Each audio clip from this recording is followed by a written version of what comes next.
Mahalagang malaman kung ang business mo ba ay talagang kumikita o nalulugi. Hindi lang ito tungkol sa kung gaano karaming pera ang pumapasok mula sa sales, kundi pati na rin kung magkano ang nagagastos mo at kung magkano talaga ang natitira bilang profit. Sa Kwenta Pro, makikita mo ng malinaw ang lahat ng impormasyong ito sa pamamagitan ng Profit and Loss Report. Sa video na ito, ituturo namin step by step kung paano ito buksan at paano maintindihan ang bawat section. Bago tayo magsimula, tandaan na ang Profit and Loss Report ay available lamang para sa paid business account. Hindi available ang feature na ito para sa personal accounts o free tier business accounts. Una, buksan ang Kwenta Pro app sa iyong phone. Pagkatapos, itap ang More menu at piliin ang View Reports.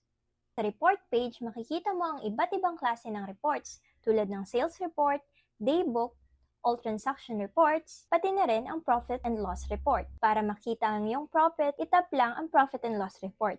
Kapag nabuksan na ang report, makikita mo ang option na Show Stock-Based Profit. Naka-off ito by default. Ibig sabihin nito, kinocompute ng system ang profit gamit ang standard method na karaniwang based sa sales at expenses. Sa itaas ng screen, makikita mo ang report period. Halimbawa, this month. Pwede mong baguhin ang dates kung gusto mong makita ang report para sa ibang period. Ngayon, isa-isahin natin ang bawat section. Una ay ang net sales. Ito ang kabuuang income mula sa lahat ng sales transaction sa napiling period. Ipinapakita nito kung gaano karaming pera ang kinita ng business mo mula sa pagbebenta ng products o services. Kung mataas ang net sales, ibig sabihin ay maganda ang revenue ng iyong business. Sa ibaba naman nito, makikita ang cost of goods sold o tinatawag na COGS. Ang COGS ay ang kabuuang cost ng mga produktong naibenta. Halimbawa, kung nagbenta ka ng product sa halagang 100 pesos at ang base cost nito ay 60 pesos, ang 60 pesos na yon ang bibilangin bilang COGS. Ibig sabihin, ang COGS ang actual cost ng mga items na naibenta mo. Sunod naman ay ang gross profit. Ang gross profit ay makukuha sa pamamagitan ng pagminus ng COGS mula sa net sales. Sa madaling salita, net sales minus COGS equals gross profit. Ipinapakita nito ang initial profit mo bago pa idagdag ang ibang income o ibawas ang expenses. Dito mo makikita kung magkano ang kinita mo mula lamang sa pagbebenta ng goods. Pagkatapos nito, makikita mo naman ang other net income. Sa section na ito, makikita mo ang other income at contact adjustment. Other income ay ang mga income na hindi direktang galing sa sales tulad ng extra earnings na na-record sa app. Sa ibaba naman ito ay ang contact adjustment. Kapag tinaasan mo ang balance ng contact gamit ang adjust balance feature sa contact menu, dito ito lalabas. Nangyayari lamang ito dahil kapag dadagdag ka ng balance, itinuturing ito ng system bilang income.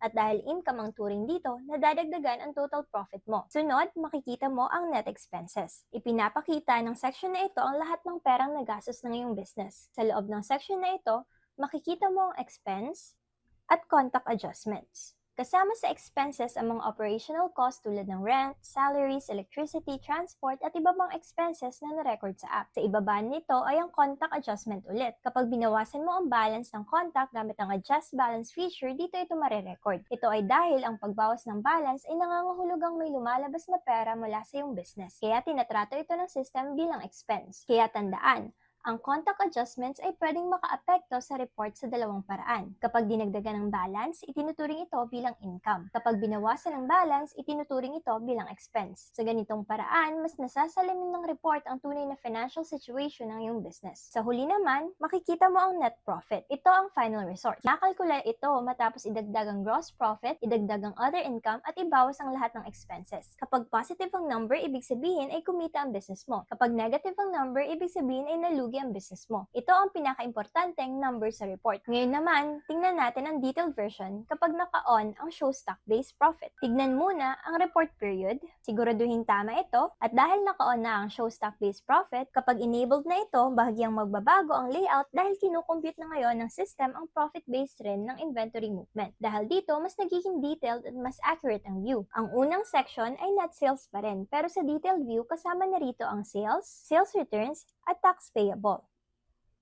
Ang sales ay ang total value ng sales transactions bago ang anumang deductions. Sa ibaba nito ay ang sales returns. Ito ang mga goods na ibinalik ng customers. Dahil na ibalik ang goods, nababawasan nito ang total sales. Sunod naman ay ang tax payable. Ito ang tax na nakolekta mula sa sales na kailangang bayaran. Dahil hindi ito ang actual na profit na business, ibinabawas din ito sa net sales. Tapos ng lahat ng calculations, makukuha mo ang final net sales amount. Sa ibaba naman ito ay ang net purchases. Kasama sa section na ito ang purchases, purchase return, at tax receivable. Ang purchases ay ang total value ng mga goods na binili sa napiling period. Ang purchase returns naman ay ang mga goods na ibinalik sa suppliers, kaya nababawasan ang total purchases. Ang tax receivable ay tax na binayaran sa purchases na pwedeng ma-credit o ma-adjust. Kapag nakalkula na ang mga ito, makukuha ang net purchases. Pinapakita ng net purchases ang total value ng mga goods na nabili sa napiling period.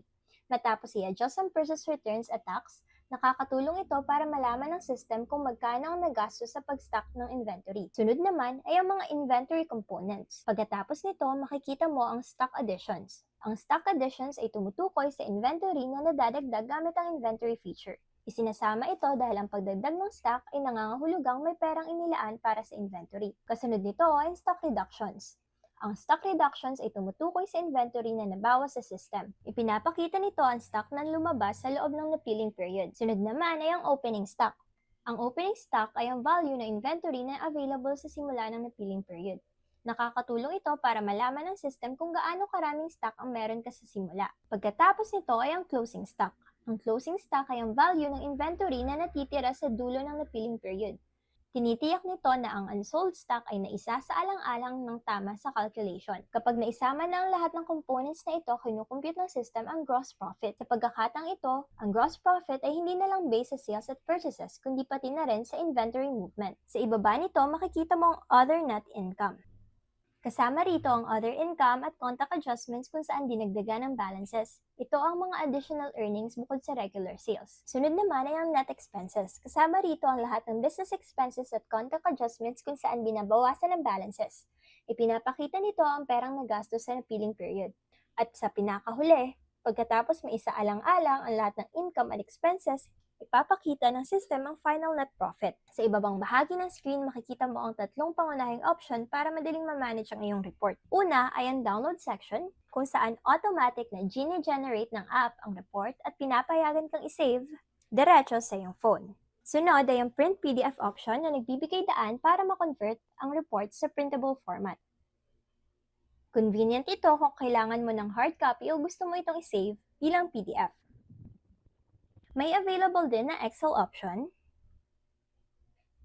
Para magamit ito, kailangan mong mag-login sa web version ng app kung saan pwede mong i-export ang report sa Excel format para sa mas detailed na analysis o editing. Bukod dito, may share option din na nagbibigay sa'yo ng flexibility para mabilis na maipadala ang report sa iba, bilang image o PDF, depende sa gusto mo. Sa kabuuan, binibigyan ka nito ng malinaw na picture kung magkano ang kinikita mo, magkano ang nagagastos mo, paano naaapektuhan ng inventory ang profit mo, at kung ang business mo ba ay tunay na profitable o hindi. Dito nagtatapos ang tutorial kung paano i-view ang iyong profit and loss report. Thank you for using Kwenta Pro at i-manage ang iyong business digitally gamit ang Kwenta Pro.